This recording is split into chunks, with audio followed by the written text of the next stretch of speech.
The Battle of Maravar Pass.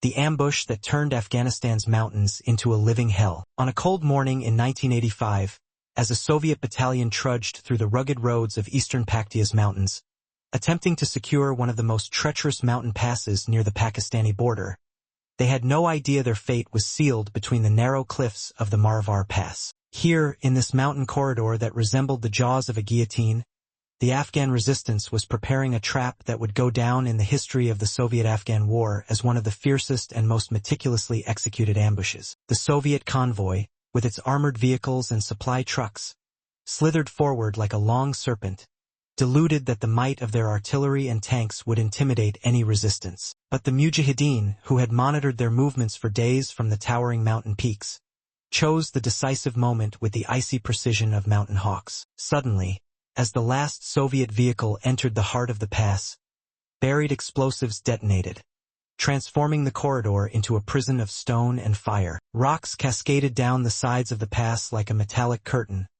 cutting off any escape and isolating the battalion from reinforcements. From the towering slopes, where clouds kissed the peaks, gunfire rained down like black hellfire. RPG rockets pierced tank turrets like paper, and heavy machine guns turned Soviet soldiers into living targets, writhing under relentless bullets. Every rock, every bush, every cave hit an Afghan fighter pulling the trigger with cold-blooded resolve, as if the mountains themselves had risen against the invaders. The Soviets tried to regroup, but the narrow pass turned their vehicles into death traps.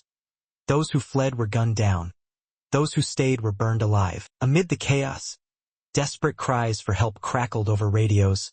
"We need air support," but Soviet aircraft, though circling above, couldn't distinguish friend from foe in the inferno below. As the sun dipped behind the mountains, the final bullet was fired at a Soviet soldier cowering beneath a scorched truck, ending the battle in Soviet catastrophe.